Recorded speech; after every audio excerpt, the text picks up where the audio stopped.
Hey everyone, it's JusticeSoulTuna with another voice of JST. It's been a very long time, but I figured I'd open this up again, basically to talk about something near and dear to my heart, as I'm sure you all know, Street Fighter Cross Tekken. And so it's been a year. It's been a year since Street Fighter Cross Tekken version 2013 finally dropped. The 2013 patch has been out, obviously, I think the end of January until now. Obviously, the end of January 2014, 1 year later. And basically, I just want to go over a few points about how far the game has progressed since then. Now, 2013, obviously, there was a lot of playtesting for it. There was a lot of speculation, a lot of doubt. A lot of people worried, as with most patches, that it was going to go horribly wrong. It was going to be a problem. We were going to have yet another patch that just creates more problems than it solves. We were going to have another Mega Man floating glitch, another Rolento knife glitch that freezes the game, or just something game breaking or silly. And while we have discovered one or two weird instances, such as Bob being able to cancel normals into Pandora, or a few weird hitboxes maybe, or perhaps even Law's Infinite, but nothing truly as game breaking as what happened before. I'd even go as far to say that Cross Tekken 2013 is one of the few balance patches that has not completely ruined the game, or has not completely just turned things inside out. Now obviously the tiers have changed heavily, and no surprise, the Tekken characters were just shot straight to the top 10, to the top 5, as we've seen from both tournaments and online play. So this is no surprise in that aspect. But I'd say in general, I'd say 2013 was a success. It was a huge success altogether. I mean, I'm biased, obviously. I'm biased because I'm a Cross Tekken player, and I'm sure a lot of you guys listening are Cross Tekken players as well. However, what we've noticed about 2013 is it took a game which really, it suffered from vanilla Capcom game syndrome. It suffered from, this is a new Capcom game, it's experimental, it's trying out a new system, it's trying to do something new and different, but unfortunately it had a lot of terrible, not design decisions, but just terrible marketing decisions, terrible decisions with the DLC delivery, terrible decisions with how the gems were sorted out, and even some of the gems themselves. And it was a lot of growing pains, and in fact it was practically a year's worth of growing pains. From, I think Cross Tekken launched back in March 2012, I think, if that's correct. I mean, I have to check my sources, I'm being lazy, so sorry. But the point is, obviously, Cross Tekken launched a while ago, I think 2 years ago now. It's surprising that it's been nearly 2 years since the game came out, and it's been a year since 2013 has been out. And when the 2013 patch finally dropped, it was really sudden. I mean, obviously we'd seen the videos, we'd watched like the previews, but the second the patch dropped, it went from, this game that was scarcely supported, didn't really have people interested in it, to a 4 megabyte, I remember 4 megabyte update. A 4 megabyte update that quite literally changed everything. Normally you expect patch updates to be like a gigabyte, or several hundred megabytes, something to wait for the download. You download it, you start seeing what's different, when really, other than change to the health bar, it's like they readjusted like a slider, like they just moved things around, tweaked things around, and suddenly, characters are doing more damage.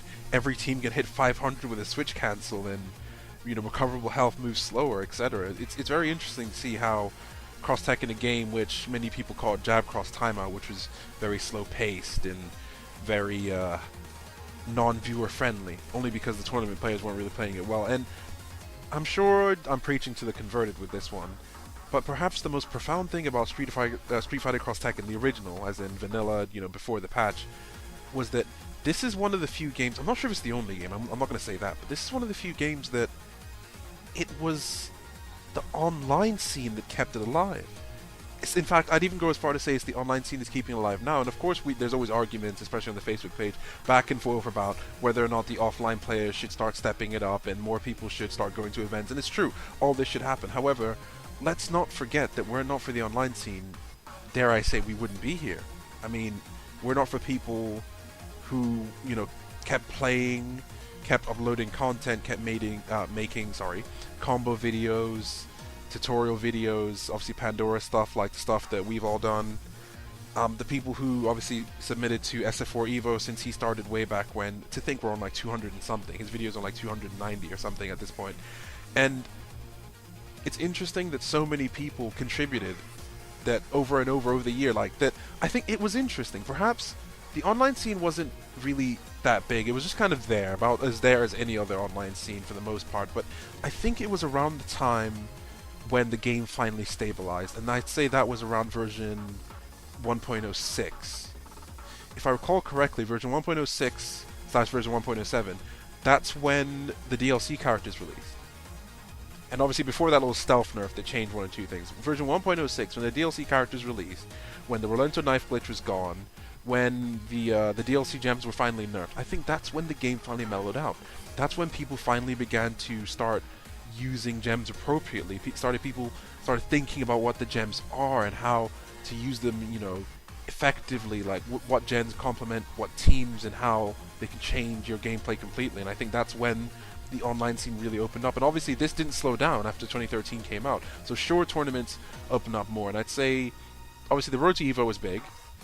People didn't think so. Obviously the majority of people say, Cross Tekken, whatever. As we all know, Cross Tekken is the class clown. It's the thing that's made too many mistakes. The boy who cried wolf, and now no one's gonna believe him. So unfortunately, Cross Tekken is in a position where people just don't care. They just see it as a joke. And I hate to admit it, but Cross Tekken has somehow been relegated to being a side game. It's reached a point where people just see it as this game that, you know, is kind of like a side tournament. Doesn't even get stream time, let's say like Spooky if it's the mainstream. You know, doesn't really matter to most people, and even going as far to have only 2 out of 3 for finals, which it really hurts. It really stings when a game like Cross Tekken is given like kind of, you know, the 2 out of 3 treatment. Although to be fair, rounds and matches treatment is a completely different topic altogether, so I won't dwell too much on that. But be that as it may, that Cross Tekken, especially now, you know, in January 2014, feels like the side game, and more often than not loses out in many major tournaments, even compared to some games that you'd think would get less support but still somehow make stream time anyway. I guess it comes down to numbers. I guess it comes down to, you know, how many people show up to tournaments and how many people are willing to support the game, etc. But you know, I'm not here to browbeat anybody. I'm sure you've heard an earful from so many people about whether or not you're supporting your Cross Tekken scene or whatever. I mean, I try to do my part with the UK scene, although I can't always make it out, but you know, that's how it is, you know, life and all that. But still, I think 2013, the road to EVO was impressive, and obviously I made the you know, the When's Cross Tekken video, the road to EVO montage, just to show how hype it was before EVO. And EVO itself was alright. It was great, obviously. The Infiltration one, which is fantastic, and I think, you know, it was just good that it made it back to EVO, and it wasn't a main stage event. It was literally a side stream, and it wasn't even on Sunday. It was on Saturday, I think, which was a shame. But I mean, seeing the finals was nice, and I'm just glad it made it back to EVO. Obviously, no longer in the 2v2 format, and perhaps, see, here's the thing. You can argue till you're blue in the face, but here's the thing. People argue that the 2v2 format was a mistake, and 1v1 makes more sense for tournaments. It does, however, I honestly think that other than Super Smash Bros., Cross Tekken is the only other game 2v2 is viable in a tournament. To be fair, I mean to be 100% fair, Tekken 2v2 is legit, and so is Dead or Alive 5 2v2. Both those games' tag systems are marvelous, and you can actually have legit 2v2 tournaments. In fact, if you look online, you'll find Dead or Alive 5 tag tournaments that's actually very entertaining. And I think there's 1 or 2 for Tekken Tag Tournament 2. However, for Cross Tekken, like, if a team legitimately has trained together in team tournaments, trained both online and offline, and they know what they're doing, and mind you, I'm not talking RNK, because RNK, that's a whole different level, and I'm not really going to go into the whole, like, oh, well, Cross Assault could really make it different, but I will mention that in a second. I think that if players could play at the level that they're playing now, but in 2v2, EVO would have been phenomenal. To be honest, it was half baked in the sense that the game had barely been unlocked. The game is still probably far from being unlocked now, and I felt like, you know, Vanilla still wasn't given a chance. Like, Vanilla was cut short, but 2013 is still growing. And I think that, you know, 2v2 actually is a perfectly viable option, Cross Assault or not, because the level at which players play now, if applied to a 2v2 format, at least not necessarily as the main event, but as a separate tournament, would be hype. I generally think so. Obviously, if you disagree, you can just tell me in the comments, etc.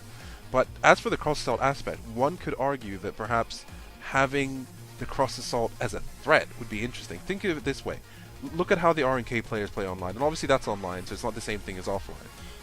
But let's just say we apply the same idea. Let's just say that players who basically play 2v2, they play as a team, they're solid as a team, because I mean the RNK players are solid as a team anyway, they play marvelously as just a normal team with or without cross assault. But let's just say you play solid as a team, you build the meter to get the cross assault. I think that's perhaps the most dynamic part.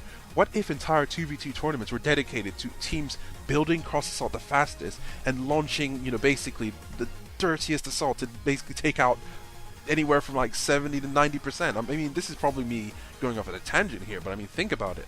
We've seen the RNK players pull it off, and I mean, I'm not really that great in terms of cross assault myself, but I mean, I've done one or two things with cross assault. It is possible. It doesn't even have to be hard. I mean, just with the right meter, with the right confirm, you can easily shave off 60 to 70%. I mean, maybe with or without a reset, but you can easily shave off a massive amount of damage simply by landing that cross assault combo. Obviously, it has to be off of a confirm, reversal, or something. But the fact is that if you can land that cross assault combo, it's not only going to be hype, it's going to be entertaining. I mean, what other game can you think of besides, say, obviously, this is why I'm saying Melee, which gives characters the opportunity to wombo combo you, basically, to sandwich you, and to basically hit you with a coordinated assault that not only looks pretty, it actually does a lot of damage too. And obviously the RNK boys, like, they style, but I honestly think if the RNK boys, if they decided to just drop the style and just hit you with like all the heavy punches, they would just be doing devastating damage. And I mean, I think it makes the combo harder and probably less stylish, but I honestly think that, I mean, gimmicky buttons aside, gimmicky DLC gems aside, if 2v2 tournaments were actually thought of like properly, and not treated as like as a joke or as, oh, that would never happen, that would be very interesting. But I mean, that aside, I think in terms of Cross Tekken, there's so much that's happened. I mean, obviously that's the year in review in terms of the game, but as for myself, I mean, you've seen it, all of the information is there. Everything's that's been happened on my channel, from all the combo videos, the Lars Jin variety shows, the Blast Series 3 and 4, because those are the 2013 ones. Blast Series 3 and 4, then obviously Blast Unlimited till this day. The Pandora collections, of course, the Pandora compilations 1, 2, 3, 4, 5, 6, and 7, all of which you guys are responsible for. And obviously Pandora Kills collection, and finally Dark Victory. So basically we have pretty much everything to prove that Pandora is useful, and I dare anyone at this point to tell me otherwise, because I don't, what?